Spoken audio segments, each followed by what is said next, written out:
at least I'm ready for this. And I know Lawson is, so we talk with each other quite a bit, so we will have you join this ongoing dialogue. I met Lawson more than 20 years ago, a lot more than 20 years ago, it seems to me, at one of the USR conferences. I remember the first one, Lawson, was right on the harbor of New York City, anyway. And it's been marvelous for me to watch some of us look for examples of how the energies that we talk about work. And Lawson, for me, is a living example of this. We met at that time, and then once we began to get even more involved, he began to hold conferences in Christchurch, at which we were invited to be present, and to watch kind of what has happened to him in terms of really taking hold of the idea of really developing one of these new schools. At least the seed of one of these new schools has been nothing short of a miracle on the ground coming up. So I have such respect for him, both as a manifester, even though you may not feel as such, and also as a teacher.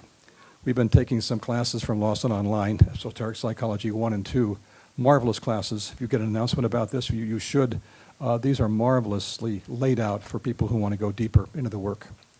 Lawson is now also an author, and Karma, the Perfect Pattern, is now out and in the bookstore. So be a book signer this afternoon as well. So I think it's always a delight to watch Lawson somewhat extemporize on what he has to say, but there is deep wisdom for us present here. So welcome, Lawson.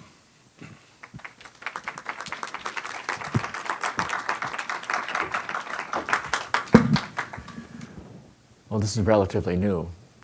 Due to our modern technology, I am now elevated ordinarily. And in the past, I would stand right down there where it felt much more comfortable being on the same level. But my way of beginning is just to focus on you.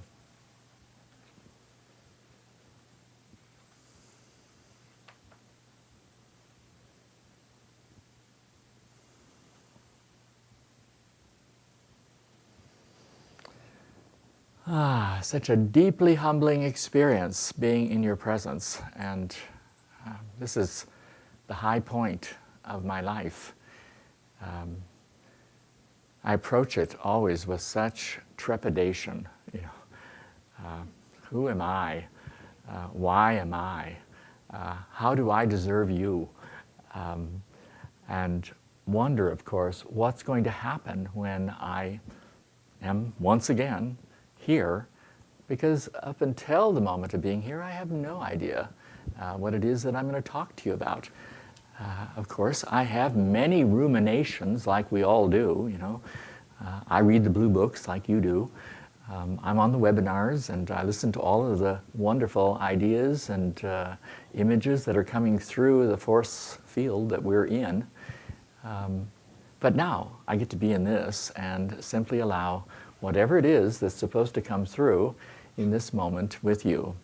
So to set the stage, there are images that are going on.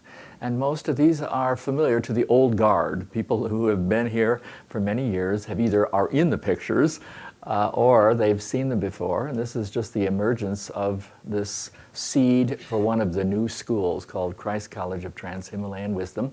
And it's happening on the Banks Peninsula outside of Christchurch, New Zealand. And you're just going to see slides of its emergence into form and some of the people that are involved in that school of occult meditation.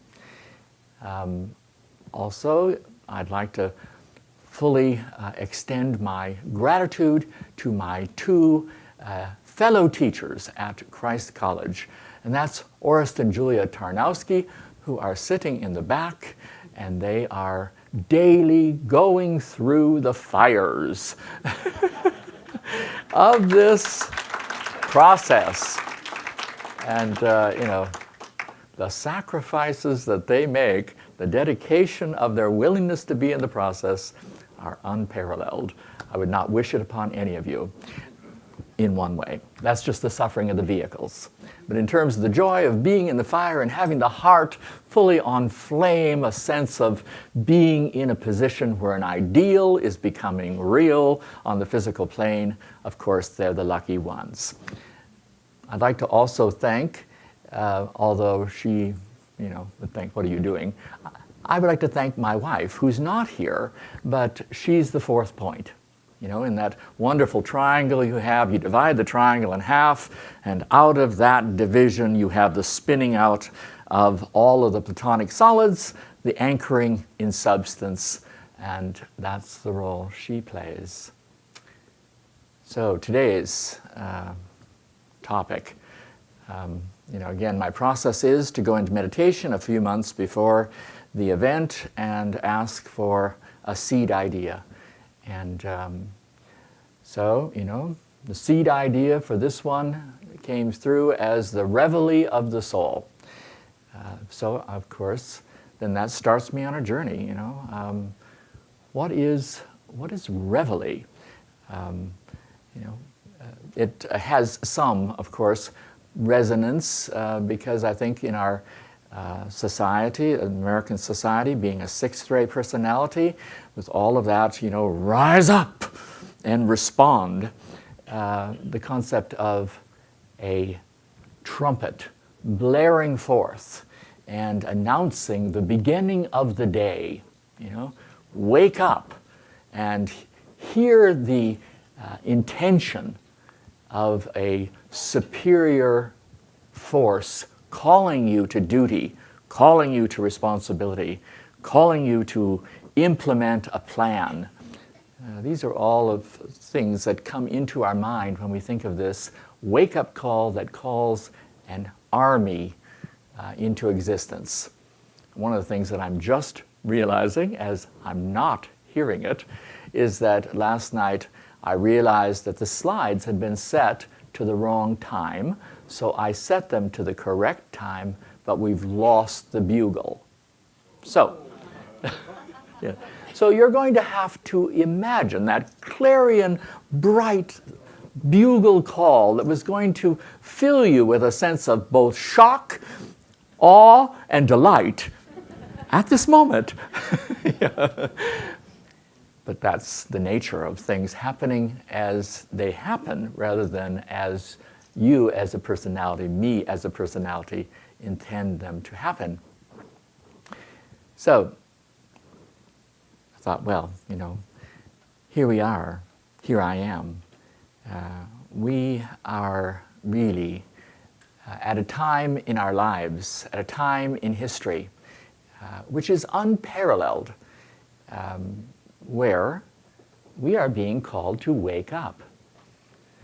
Now, of course, I think probably most of us in the room say, well, I woke up quite a while ago. I remember waking up. Either I just came into this life and opened my eyes and, I was still present from the previous incarnation. I had my marching orders. I knew what I was going to do, and I got on about it. Most of us weren't quite like that. Most of us have these moments in our life where something important happened and we met someone or we had an experience or we entered into a meditative space and, the wake-up call happened and we went, right, now I drop my reveries, my dreams, my past preoccupations, and I stand in what I know I now must do. And that's the time that we're in. We're in it collectively. Humanity is hearing that call. A long, long slumbering.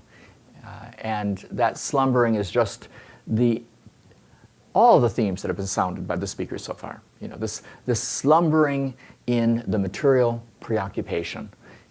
That slumbering in the sense of, I've got to get what I want. If I don't get what I want, there's limited resources. I'm going to miss out. I've got to go for what is mine. And, collectively, we're awakening to that. Now, is that affecting us? Because we've already woken up. Well, yes. Because it's sounding for all of us. It's not just sounding for those who have not woken up. It's sounding for all of us. And it's saying, yeah, you've woken up. Now wake up a bit more. Hear this note as if you were the one who was deeply slumbering. Remember back to when you were slumbering at another point in time, an earlier point in time, and wake up to a new level of awareness of who you are, who you really are. Because that's really what that wake-up call is all about. To waking up to who I am, who we are. When we do that, we go, oh, right. Well, if I know who I am, then I know what I'm to do. I know the next step. I know what my duty is. I know what my responsibility is. Not because it's assigned by somebody else, but because it's known by me that this is inherent in me. This is not something that I have to make up or look to someone else to tell me how to structure it. It's in my DNA. It's in my spiritual DNA to know that this is my place, my purpose, my next step. Now, if that's blinding enough, if that wake-up call is strong enough, then there's no resistance. We just take the next step. And like Sharon was saying, the next step is actually a small one. It's an intention. It comes down to the lowest level, which is intention. I take the next step. And it can simply be just saying, yes, yes, yes, yes. Yeah. When we tune in, that's all we're hearing. All the no, no, no is down here in the familiar world where we've been submerged. All the no's are, all the sort of cautionary lights, the little amber lights, the red lights, that say, no, don't go there. You have no idea what's going to happen. But on the inner, it's just one green light. One yes.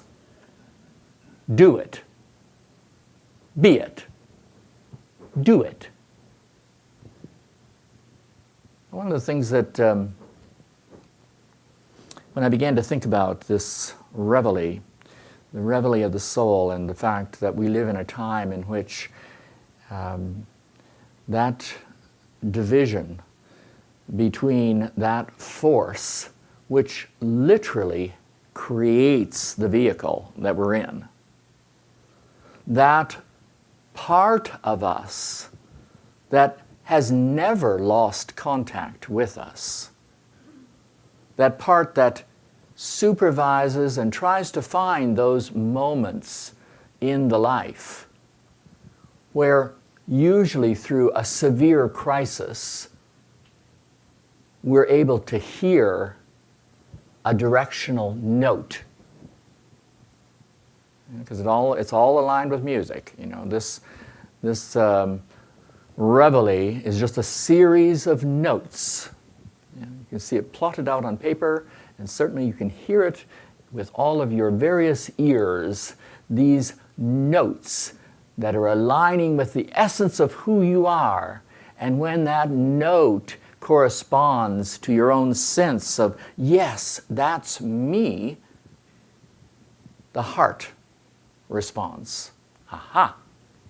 We now have harmony here between the inner and the outer.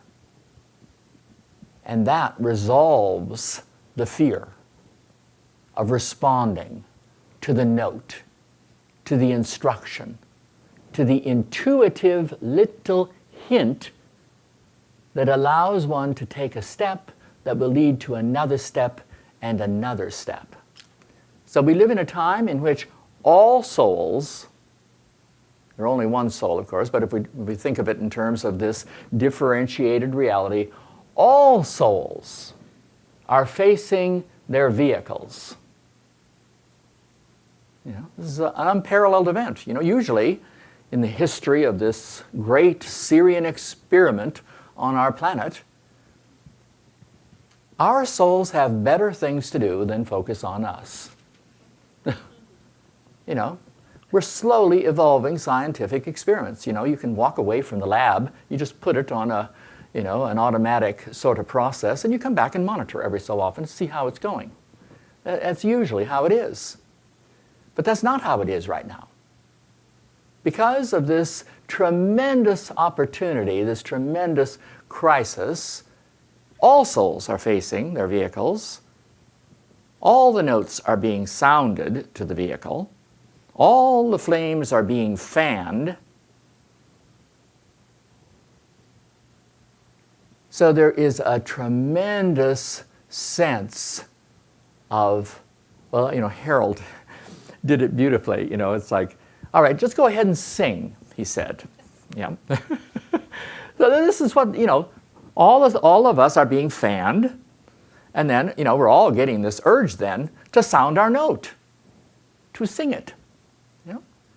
And at first, it's just a cacophony. Yeah? Where does it fit? How does it embed with the other notes? How does it form something coherent that leads from here to there? You know? So, you know, the process that he demonstrated and the process that is going on in terms of this inner world is that not only are we being tuned up to find our own note that we feel comfortable with, but we're also being provided with a structure so that we can find our place within the harmony that's being created. So we have to submit ourselves to certain disciplines that will allow us to find our place. And so, although everyone is receiving the note, those who are already oriented towards disciplines get the message, demonstrate discipline. You know, this is the path of discipleship. You know, you're not on it unless you've gone through a certain fire in which you say, I now must bring order into my life by a particular pattern of meditation, contemplation, study, and service. It has to be regimented into my life. You know, here are the military words here. I'm regimented into my life. You know, I'm the one who's making this happen. Nobody else has to supervise me. Yeah. And then it demonstrates to all those who are beneath that this is a good model. This works. You can see it working in the next level up. And this is, of course, how one makes the grades. You just demonstrate at your own grade that you're more disciplined.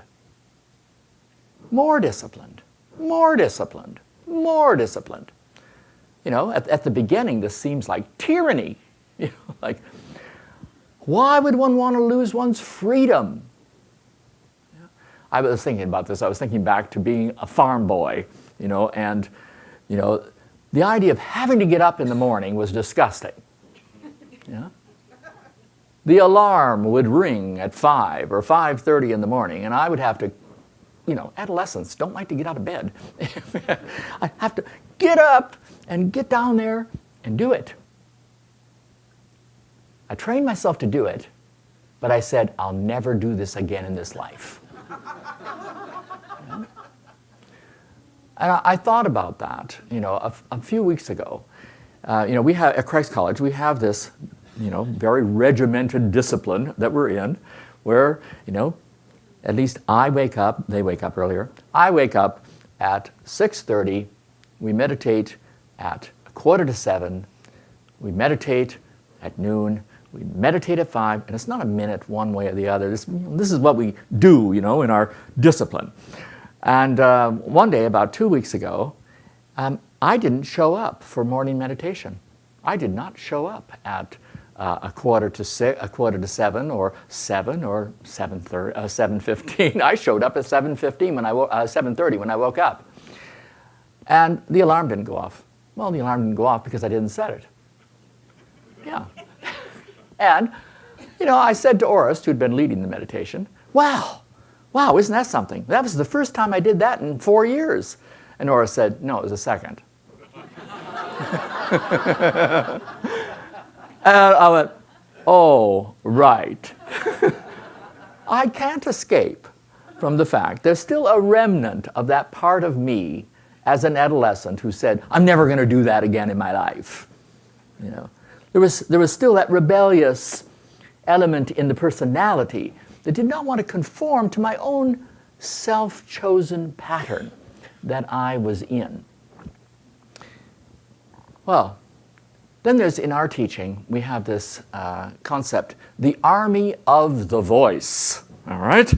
All right, this is what the Reveille is about, All right, so what's the voice? Well, the voice is, of course, who we are. Now, it takes a long time for us to get there. The Tibetan lays it out in sequential stages of identification. You move up, through pretending that you're there, through using the powers of visualization, by invocation, by use of sound, by use of color. You gradually move up until he says the word becomes the sound. And that sound is what produces all those notes, all the forms, all the outer expression, all the geometric forms within the worlds that we live in. So, the voice, it's ultimately our spiritual essence, what we call the monad. That's the voice. And the army that goes forth are great Davic lives, one of them being our solar angel. These great Davic lives create the subtle worlds and come all the way down onto the physical, etheric plane and create heaven on earth. That's what's happening when we, the monad, sound the note, the bugle call, and that note is picked up by all those beings, all those Davic forces which know not but the command of that sound, that note, that voice, and ceaselessly work to bring it into living, demonstrable, effective, dynamic expression. Now, we also work with a lesser voice and a lesser army. And that's our own souls. That's the voice. Now, how can it be both of these things?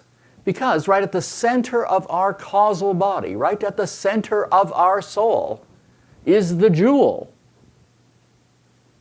the outpost of the voice, the outpost of the monad, an extension. So it's just like a telephone line.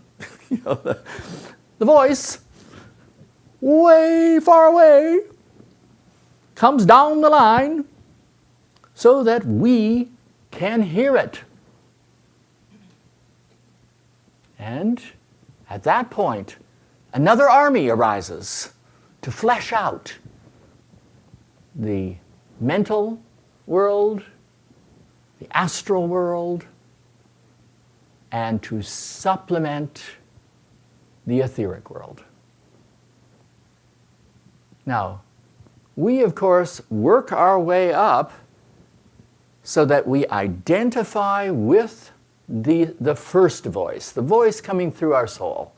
And that's what we're mainly doing on our path.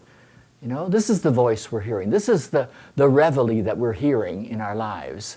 We're hearing our soul, our own particular note, the note of our soul, And then we're attempting in our life to express that note, to sound it, just like those Devic beings, those Raja lords, and all their subsidiary angelic beings, bringing greater beauty, greater truth, greater power into these worlds that we live in, so that it mirrors higher worlds, so that it is heaven on earth.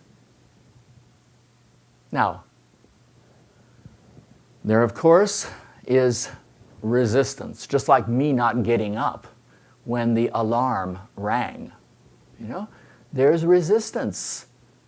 And then our body, whether it be our physical body, our emotional body, or our mental body, hits a bum note. And, wow, that's interesting. You know, and of course, again, the musical people demonstrate the perfection of the bum note because it's dissonance. If you work with the bum note, instead of going bum note, bum note, bum note, bum note, which of course is tempting to do, you know, because we are naturally creatures of habit. You know, we actually are somewhat lethargic and resistant to change in our mundane world. Now, by the way, in the imaginary worlds that we live in, the Reveille has already sounded at the middle of this presentation. So just hear that wake-up call happening. All right, so, but when we hear the bum note, we're enjoined to use it to refocus on the note that we're attuning ourselves to. And by rejoining with that, we like fold in the one that was in dissonance. And the whole piece becomes a compassionate expression. You know, this is what makes the work evocatively appealing to people. It's the bum note that does it. Because people can go, oh wow, she did a bum note. That's the one I hit most of the time. I don't want to, but that I do seem to be stuck with that bum note. Ah, look at it, it's just been demonstrated. That doesn't have to stop things. I don't have to beat myself up about that. I can say, wow, I went back a stage. This can now be something which just propels me into a greater sense of discipline, you know, greater sense of, you know, being aware of what is my environment and what is my inner alignment and how do the two mesh together to produce an outer experience which is mirroring what I'm hearing when I'm tuning into my inner note. Of course, that's eventually just training us, like any good army does, is just training us to operate at a higher position of responsibility where we become guides for other people. But even third-degree initiates, even those illumined ones, even those fourth-degree initiates hit bum notes. And usually when they hit them, they don't hit them softly. They go, bah! Yeah? But that's not what they're playing. And you get that they're sweeping in by hitting those notes. They're deepening their contact. They're taking their high energies, which ordinarily wouldn't have any access to people down here. They're taking it all the way down and bringing it all the way back up again, demonstrating there's the possibility of ascent for everyone if they simply reorient to that central point within themselves. Now, of course, eventually, we get to that place where we begin to attune ourselves to the higher note. And that comes at that critical point, really, where we are preparing for what we call, in our jargon, the second initiation. We come into the sense of really being in a choir. Now that's really strong for us right now. Regardless of where we're at, this is really strong for us now that we're in a choir. I don't know about you, but I experienced that period from the 21st of December to the 28th of December as an incredible energy event. You were all there. Yeah, every single one of you was there. I checked. Yeah. And there were millions in addition to you who were there. And it was as tangible as this. It was as energetic as this. It was as affirming as this. Now there's a dual action here.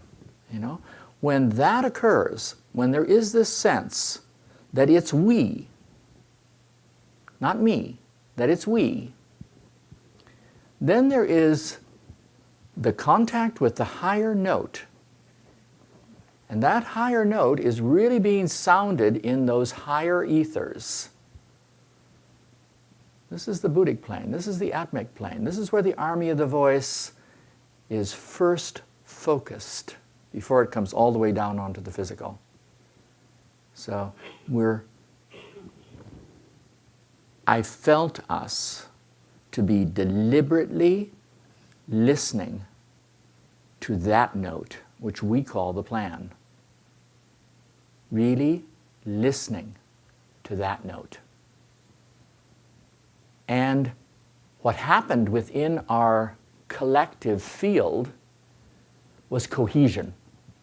It's like you just feel all these adjustments going on as people moved into much more easy, flowing relationship, so that groups began to relate to groups. Individuals began to reassign themselves, find their place within the group. Lots of subtle movement happening.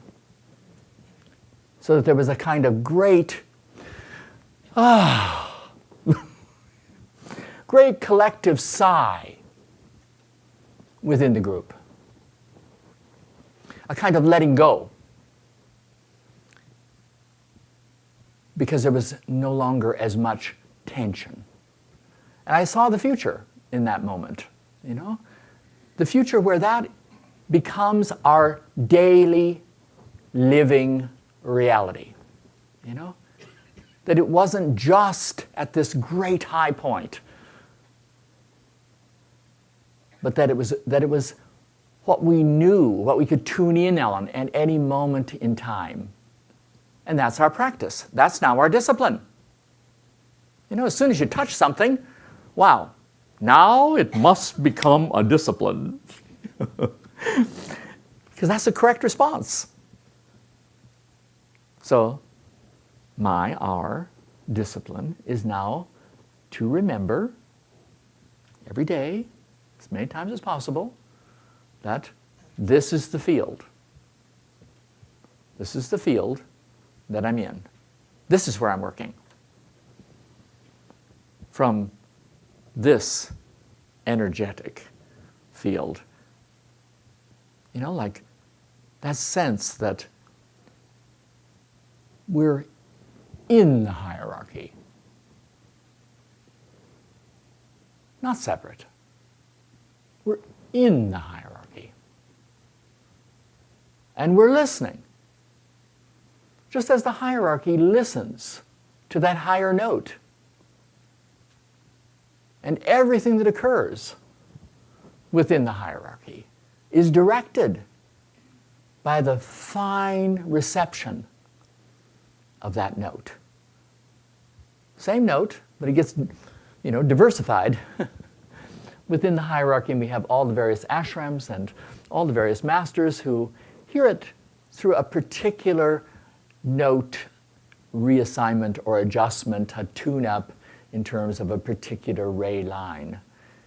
But all hear the note and then enter into a responsible position within the three worlds, where everyone is attempting to discipline themselves and train themselves to listen to the note of their soul and to implement that note in their own particular projects, service activities, location. So, you're seeing, on the screen, this project that we're engaged in. And all that it really requires is that we show up. That's all. We just have to show up every day. Show up. And then, of course, there's that entering the temple. And this is all about the temple. All right, so that voice is in these two temples. We have this causal temple that we're entering, and then we have this great monadic, triadic temple that we're entering. But they both join at the apex. This is just really one note that's coming through, one sound out of which all the words and phrases arise, and that's at the apex of the temple. This is our orientation to that sound, to that purpose.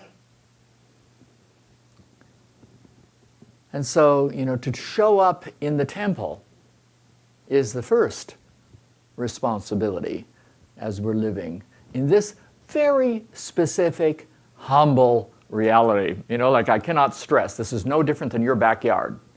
The project that we're involved in is no different than your backyard. There's dirt, there's water, there's stones, there's plants. It's just the things that a gardener has to be preoccupied with if they're living in contact with the earth and the seasons and the weather. It's just the same as that. But to show up in the temple means that throughout all of those mundane activities which arise, like people arrive. This is a temple. It's open 24 hours a day, 7 days a week. So anybody can arrive anytime, and there they are. What do they need? Why are they here? Do they need us to make contact with them? Do they not? Is our responsibility just to maintain our rhythm of meditation in the temple, set the field, and then they operate in it? Do they need more than that? Do they want to stay? Is there an ongoing program that they need to plug into? Then we have just the fires of our own personalities rubbing up against each other. It's like, in some ways, the three of us could not have picked more similar and more different personalities. It's like, the similarity, of course, thank God. The dissimilarities, of course, provide moments of dynamic tension. And all the lower fires burn. All the little grunts down there in the army want to rebel and tune out from the reveille and the note. And they're drawn in through the heart to go through a great consuming fire that releases that. I think there are just like 2 minutes left. All right. So, I guess I just want to return that this project that we're involved with, which is a seed of the future, just a tiny little seed seeking to get itself, just like a seed, it's like lots of water on it, the sun, is in contact with the earth, and it's sort of quivering, and trying to send down a little root, tap root, to anchor in the ground, and what it will become is stupendous, but now it's just a little seed in a very natural setting, and we're there showing up every day, just providing the conditions that will allow for maximum possibility that it will truly take root, go down to the center, because this is where we have to anchor ourselves ultimately. I love that. It was earlier in the conference where Francis brought in the ritual of Scorpio and hiding that final 10th head underneath the rock. Well, that's the base chakra. That's the center. It's like that's what will eventually be raised into heaven. But it comes at the end of the piece. But you have to establish that, your base chakra on the ground. It has to be there so that all of the rest of the work can continue to evolve over time. All right, I just want to return then to the idea of awakening. We're all awakening, and yet there is a way in which we're all asleep. One of the things that I do at every time is evoke one of my grandchildren. So, this is Eli's year. Yeah? Eli is 3.5, and he's a Scorpio. Yeah? So, recently, Eli was listening to his parents talking about the death of my son's grandmother. The whole thing about funerals and going there and all that sort of stuff about death. And so Eli starts getting concerned. He doesn't tell his parents about this, of course, but he calls up my wife, who happens to be his grandmother. And he says, he doesn't say hello, he just rings the number, and he says, "Grandma, are you dead?"